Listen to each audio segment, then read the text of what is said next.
Hello Tiger fans, I'm Mike Menon and we are in the Cedar Falls High School gym, the home court of the Tiger volleyball team. And joining me today is head coach Matt Johnson, senior Emmy Wedgbury, and junior Olivia Bronner. Thank you everyone for sitting down with me and being able to talk about this 2020 season. Let's start with a recap of last season. Record 44-1, state champions, Des Moines Register's all-Iowa team of the year.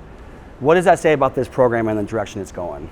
Well, I think it was kind of neat for our kids because we've got a lot of kids who've put a lot of time into the game, and it was pretty nice to see that pay off at the end of the season. You know, we look at there's 320-some teams in the state of Iowa and 5 in the year with a win. It's pretty neat to be part of that exclusive group. And Emmy, how about you? What's it feel like to be part of a program like this, and also be a Tiger? It's a very competitive program, and it's just a blast to be a part of. The culture is just very uplifting, and everyone is always patient with each other, and we're also always boosting each other in practice. And so that also gives us goals for this year, especially like knowing that feeling from last year and want to get right back to where we were.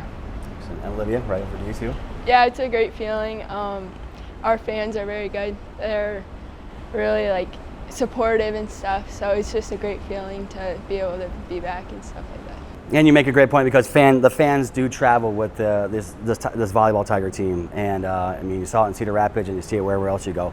Speaking of fans, and what can the fans expect for this season? You know, I think they'll see the same competitiveness we've had the last few years. You know, obviously every team takes on kind of their own personality. This one's a little bit more defensive minded. It's kind of a laid back group of girls, and we're really working hard right now, especially in practice, to kind of find that competitiveness and really get after each other. But we got a ton of talent here, and we got a lot of girls that can really pass the ball, serve the ball, and dig the ball.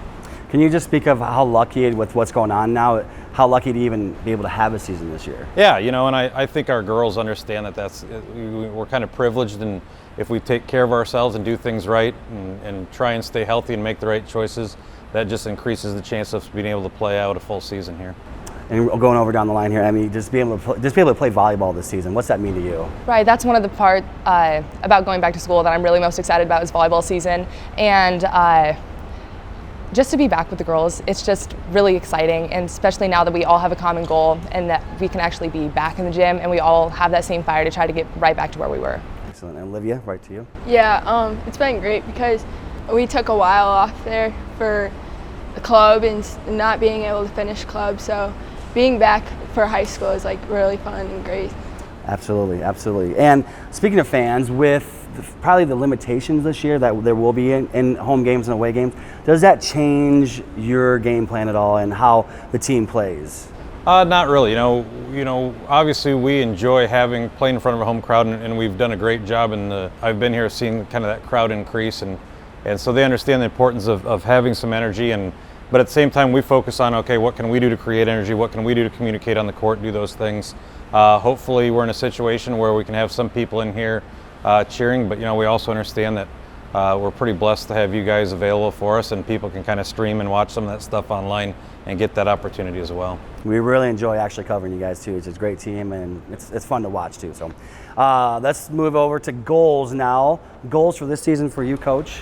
Well, you know, I guess I should say last year you said it was to win state. I'm guessing that's the goal every year. Yeah, absolutely. You know, we want to get to state. We want to compete for a state title every year.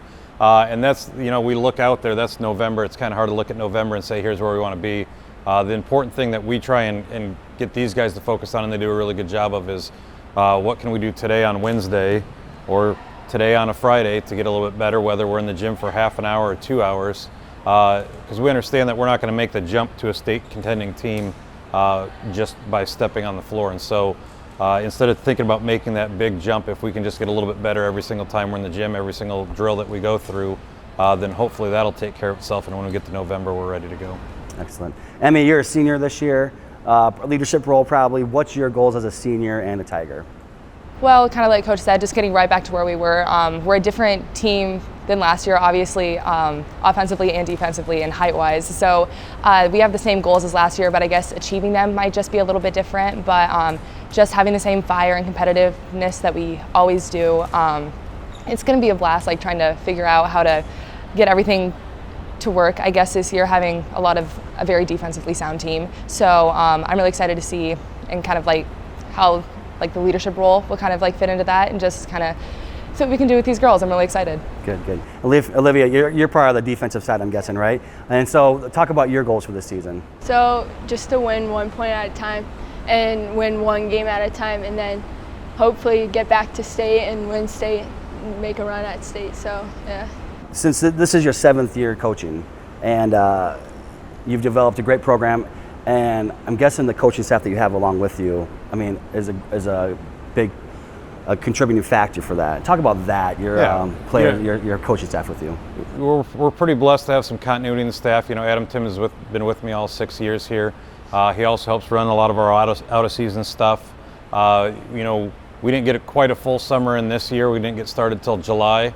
And so, it's put a little extra burden on our staff because we kind of had to juggle and figure out who's going to cover dates. And Abby and Morgan have been our sophomore coaches for the last couple of years, and then we added Bailey Epling. She's jumped in and done the same thing. So, you know, the nice thing is it's one of those things, if someone's not available, we've got someone else to jump in and cover, but then also we can kind of get on the same page. Practice this year is way different than it's been in the past years in the fact that we don't really have that continuity of a 10-12 program. We're having to kind of put a group here and group here and group here. And it's nice to know that you've got coaches that you can trust to take an individual group and bring them along with the same philosophy that you have, and that's a huge bonus to our coaching staff. And breaking it down to groups like that, I'm guessing it's more individual time. Like, it's a different way of practicing, but it's also something that can be very beneficial. And you know, these guys are all really talented volleyball players that have put in a lot of time and can be a little bit more focused. It's a little bit tougher when we're trying to get our sophomores a little bit more comfortable and some of our younger kids, where in the past we could kind of do some positional group things, and so they could be in with these upperclassmen who've been here.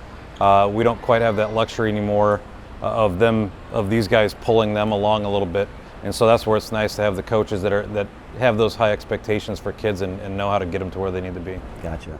I mean, same thing with this year's a little different. Obviously, we all know that, and going into practice in different type of like pod-like settings, and then also Coach Johnson here. I mean, how has he helped you along the way? Well, all of our coaches, especially Coach Johnson, are just amazing, and along with that, we also have really coachable girls. So putting those two together, especially like how patient they are with us when some of us have to try to figure out different positions, it's really helpful to have coaches that are so smart about the game and just good coaches in general that'll help us throughout the season, especially in the beginning stages. Excellent. Olivia?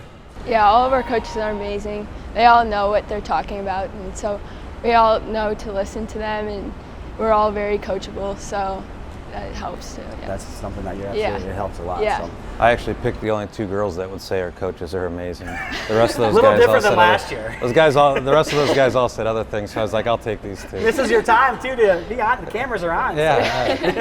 So. No, well, thank you so much for joining me today, and we wish you at Channel 15 and Sports Talk a great and good luck at season, and we're gonna be rooting for you and obviously covering you. So thank you so much. Thank you. Thank you. Yep.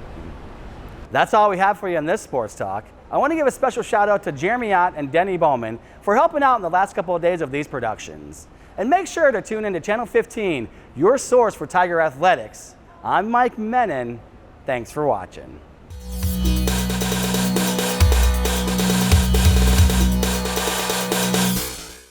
That's where you guys all clap for him. Nice job.